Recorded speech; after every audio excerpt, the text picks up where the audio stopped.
सड़क और आधारभूत ढांचे के विस्तार को गति देने के लिए उप मुख्यमंत्री एवं वित्त मंत्री दिया कुमारी ने सचिवालय में सार्वजनिक निर्माण विभाग और वित्त विभाग के उच्च अधिकारियों के साथ महत्वपूर्ण समीक्षा बैठक की।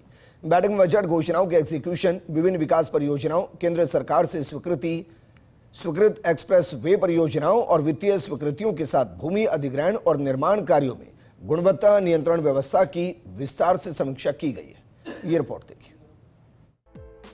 उप मुख्यमंत्री दिया कुमारी ने बैठक में स्वीकृतियों के अभाव में लंबित परियोजनाओं की जानकारी लेते हुए उनके शीघ्र निस्तारण के निर्देश दिए। उन्होंने कहा कि आवश्यक स्वीकृतियां समयबद्ध रूप से प्राप्त की जाएं ताकि परियोजनाओं के क्रियान्वयन में आ रही बाधाओं को दूर किया जा सके। विकास कार्यों को निर्धारित समय सीमा में पूरा करने के लिए विभागों के बीच बेहतर समन्वय सुनिश्चित करने पर भी जोर दिया गया। बैठक में बजट में घोषित सभी 9 ग्रीनफील्ड एक्सप्रेसवे परियोजनाओं की वर्तमान स्थिति की समीक्षा की गई। करीब 2756 किलोमीटर लंबे प्रस्तावित एक्सप्रेसवे नेटवर्क से राजस्थान के विभिन्न हिस्सों को बेहतर सड़क संपर्क मिलने की उम्मीद। उप मुख्यमंत्री ने परियोजनाओं को मिशन मोड पर आगे बढ़ाने के निर्देश दिए। कहा ये एक्सप्रेसवे केवल परिवहन के साधन नहीं होंगे बल्कि प्रदेश की औद्योगिक, व्यापारिक, पर्यटन और आर्थिक विकास के लिए महत्वपूर्ण आधारभूत संरचना साबित होंगे। विजन 2047 के अनुरूप राजस्थान के सड़क तंत्र को आधुनिक और बेहतर बनाने के लिए परियोजनाओं में नवीन तकनीक और उच्च गुणवत्ता वाले निर्माण मानकों को अपनाने पर जोर दिया। कोटपूतली किशनगढ़ परियोजना की प्रगति। कोटपूतली किशनगढ़ ग्रीनफील्ड एक्सप्रेसवे की प्रगति पर चर्चा हुई। करीब 181 किलोमीटर लंबे इस एक्सप्रेसवे की अनुमानित लागत 6,906 करोड़ रुपए बताई गई। अधिकारियों की ओर से परियोजना के मार्ग निर्धारण की स्थिति और पर्यावरणीय स्वीकृति की प्रक्रिया की जानकारी दी गई। भूमि अधिग्रहण को भी प्राथमिकता के साथ आगे बढ़ाने के निर्देश दिए। इस एक्सप्रेसवे के निर्माण से दिल्ली जयपुर राष्ट्रीय राजमार्ग पर यातायात का दबाव कम करने और कोटपूतली से किशनगढ़ के बीच बेहतर संपर्क विकसित करने में मदद मिलने की उम्मीद है। ब्यावर भरतपुर एक्सप्रेसवे में बदला मार्ग। ब्यावर भरतपुर ग्रीनफील्ड एक्सप्रेसवे की भी बैठक में विस्तृत समीक्षा हुई।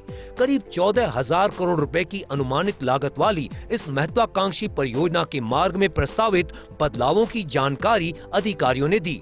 नए मार्ग के तहत भरतपुर से जयपुर के बगरू तक लगभग 270 किलोमीटर के हिस्से को प्राथमिकता के आधार पर विकसित किए जाने की जानकारी दी गई। भूमि अधिग्रहण से जुड़े कार्यों को गति देने तथा प्रभावित क्षेत्रों में आवश्यक प्रशासनिक प्रक्रिया समयबद्ध तरीके से पूरी करने के निर्देश दिए गए। अन्य एक्सप्रेसवे परियोजनाओं की भी समीक्षा। बैठक में जयपुर किशनगढ़ अजमेर जोधपुर, जयपुर भीलवाड़ा, बीकानेर कोटपूतली, श्रीगंगानगर कोटपूतली, जालोर झालावाड़, अजमेर बांसवाड़ा, जयपुर फलोदी एक्सप्रेसवे परियोजनाओं की प्रगति पर चर्चा हुई। विभिन्न परियोजनाओं में व्यवहार्यता अध्ययन, विस्तृत परियोजना रिपोर्ट, मार्ग निर्धारण, यातायात आकलन और प्रारंभिक तकनीकी अध्ययन की स्थिति की जानकारी ली गई। PWD के साथ फाइनेंस की मीटिंग ली गई है और जो भी पेंडिंग मामले हैं जो चाहे हमारे एक्सप्रेसवेज हैं, चाहे 2-3 और इश्यूज थे, उन पे अभी क्या हो रहा है और कहाँ पर रुकावट आई, उन रुकावटों को जल्द से जल्द दूर करके कुछ मामले अगर NHAI के से रिलेटेड भी थे उन पे भी चर्चा हुई। बहुत विस्तार से डिटेल में अभी सभी बातों पर, सभी मुद्दों पर डिस्कशन हुआ है और हमारा जो क्वालिटी कंट्रोल विंग है उनके साथ भी बहुत डिटेल डिस्कशन हुआ है कि जहां पर क्वालिटी की बात आती है बिल्कुल कॉम्प्रोमाइज नहीं करना है। उप मुख्यमंत्री दिया कुमारी ने निर्माण कार्यों में प्रभावी गुणवत्ता नियंत्रण तंत्र सुनिश्चित करने के निर्देश दिए। परियोजनाओं की नियमित निगरानी करने तथा कार्यों की भौतिक प्रगति की लगातार समीक्षा पर जोर दिया गया। उन्होंने स्पष्ट किया कि विकास कार्यों में गुणवत्ता से किसी भी प्रकार का समझौता नहीं किया जाना चाहिए। वित्त विभाग को परियोजनाओं के लिए आवश्यक वित्तीय प्रावधान और स्वीकृतियां समय पर उपलब्ध कराने के निर्देश दिए गए।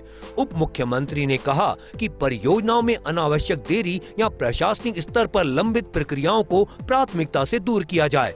9 एक्सप्रेसवे प्रोजेक्ट हों या फिर केंद्र प्रवर्तित योजनाएं या फिर नेशनल हाईवे के प्रोजेक्ट्स, सभी को लेकर आज उप मुख्यमंत्री दिया कुमारी ने विभाग के अधिकारियों की बैठक ली और स्पष्ट निर्देश दिए कि एक तो गुणवत्ता से किसी तरह का समझौता नहीं होगा और जो भी प्रोजेक्ट हैं उनको समयबद्ध यानी एक टाइम फ्रेम के अंदर उनको पूरा करना होगा।